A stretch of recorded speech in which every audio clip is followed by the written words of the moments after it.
Who's pumped about sales?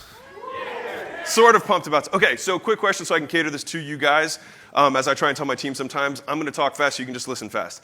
So, who here has one person or less? That would mean if you are selling, doing the majority of the sales in your company. Can I get a hand raised? Okay, so like half. Okay, that's perfect. And the other half of you have a sales team, multiple, 2 or more, right? Okay, so the name of my lovely talk is going to be the closer framework, all right? And so what I'm going to do is break this up into 2 halves. The first half is how you actually manage the conversation. That should say work. You get the idea. Closer framework. And then the second half is how you manage the sales team so you can get wicked consistent sales on a monthly basis. So first things first, who here has ever struggled with inconsistent lead quality, inconsistent CAC, right? You're like, I thought I was at 1,000 and now I'm at 3,000. My leads are shit. Actually, my leads are amazing. My sales team is underworked. Now they're overworked. They said there's too many, there's too few, they're not being efficient, et cetera. Has anyone dealt with any of that stuff? Okay, cool. So I've run a lot of sales teams, B2B. We did outsource sales company. We would fly to gyms, actually sell for them. So we'd fill them up in 30 days with us actually flying people out and selling. So we've done a lot of sales, and this is the simplest framework that you can use. And so this is the first of the 5 C's. So I try to use Marcus's 5 C's, so when you go home, you've got 10 C's, okay? So the first one, it governs the conversation. So that's kind of for everyone who was raised, there's kind of more of you over here. We're raising your hands about, I've got one person or it's me. This is the governing framework for how you make the conversation. C is you clarify why the person is there. All right? Now, when you use this framework, everything that's in your framework has to be a question only. Do not put paragraphs, do not put statements, because they will start reading them. They can't think that way. Only put questions, because they can pause, they can ask another question. They can pause, they can ask another question, and they need no intelligence to do that, which means it's scalable, okay? So when you're asking, so all of these buckets are the buckets under which you want to create the framework that you're making your sale. So it's like, what made you get on the call? What's your goal? Why is that important to you? What would it look like 12 months from now if this ideal outcome were to be achieved, right? Those are the clarification questions. Next, you label them with a problem. So what I'm hearing is, you've done X, Y, and Z, and the missing link has been X, whatever. Is that right? Yes, got it. I now have a problem, you now have cancer, I can cure it. All right? Next is O. We're going to overview the pain. Okay, so I'm assuming not the first person you've come to try and solve this problem, so what have you done in the past? All right, I've done X, Y, and Z. Why did that not work for you? Obviously it didn't work because they're on the phone with you. All right, so you always have that advantage because they are on the phone with you right now. So you're overviewing past pain. We call it the pain cycle. You do that until they have nothing left, and you're like, awesome, and then you recap the pain. Then, S, you sell the vacation. This is the only thing that your salespeople have to actually know. There's going to be 3 stories that you're going to tell them that are going to be illustrative of the thing that you were helping them solve.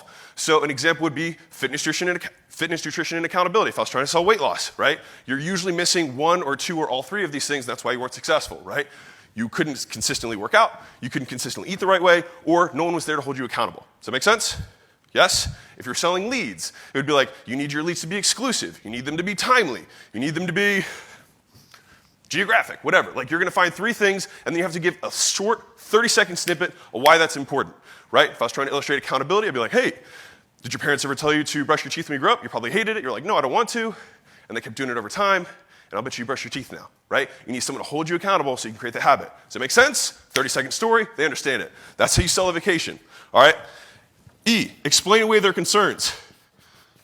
Away concerns, blah, blah, blah. You get the point. All right, that's where you're doing all of your obstacle overcomes. All right, crazy people buy without obstacles. Normal people have concerns. You need to overcome them. These have to be drilled. All right, they have to be drilled. So that means that you have flashcards. Like, I need to think about it. I have to talk to my husband. I have to check with my partner. I have to. So there's only 3, by the way, if you don't know what they are. It's price, it's stall, it's decision maker. All right, so all you have to do is understand what each of those 3 are. If it's price, it's a discrepancy in value. They don't understand the value. If it's decision maker, what you have to do is rely on past agreements that are implied that that person has already communicated to the partner. So your partner knows that you're struggling with these things already, right?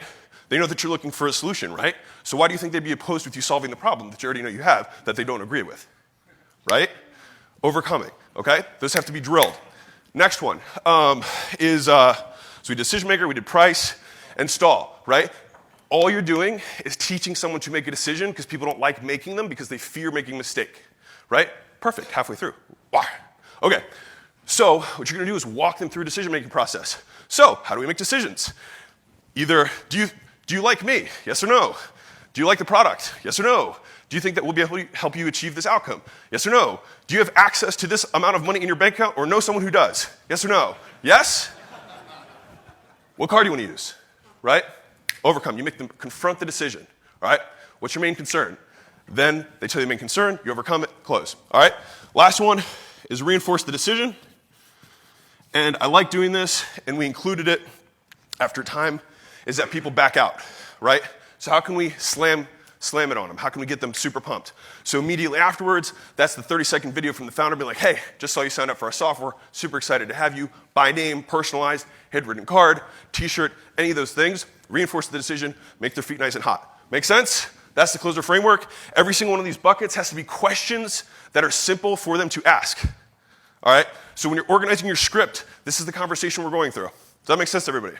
Okay, that is the first of the 5 C's. Don't worry, the other ones are fast. And it's about how you manage your sales team, okay? Don't worry, I'll be fast. So that's closer. The next one is, don't worry, I'm rocking, we're good.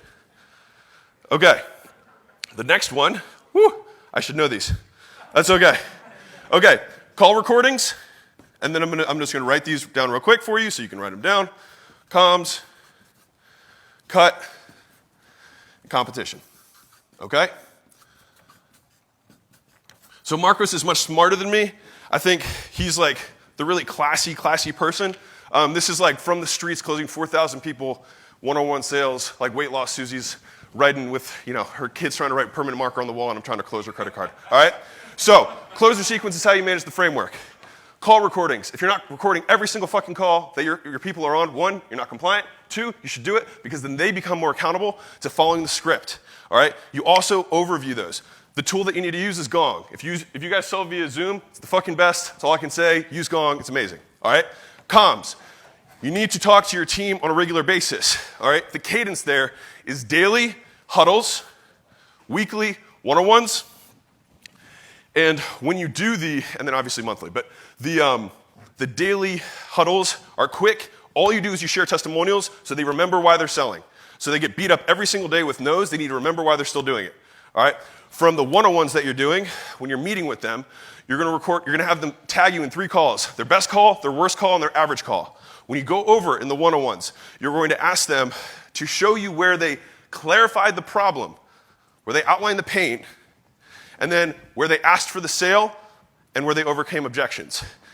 If they never clarify the pain and never ask for the sale, you don't make money. So that way they always know that on every fucking call, you always ask for the sale. You can never make a sale if you never ask for it, all right? That's what you from the communication cadence. Cut. You gotta cut the bottom, all right? It's the number one thing that will drive sales teams is by cutting the bottom 10%. You do it on a regular basis. It has to be on a regular basis, all right? Even if the team is going okay, when you cut the bottom, you'll see a 30% jump in productivity every time. So if you can have a persistent 30% jump, why would you not do that? Does that make sense? Okay. Competition. Last point. Woo, I'm good. I got a minute 20. Whew. Okay. So, competition. Salespeople are competitive. You have to have a leaderboard that is published, that they can see every single day, that they get notified when every other guy is making a sale. If it's super high volume, it could be end of day. But when you've got a bell if you're in person. If you're not in person, you have a thread that should be all the sales guys dinging. They can literally send an image or a GIF of a bell. So it's like ring the bell, right? So that they know, and it's just volume. They can see it. There's activity. There's action, right? It's all of momentum. So leaderboard, that has to be checked every day. Has to be updated regularly. Like that has to be on point.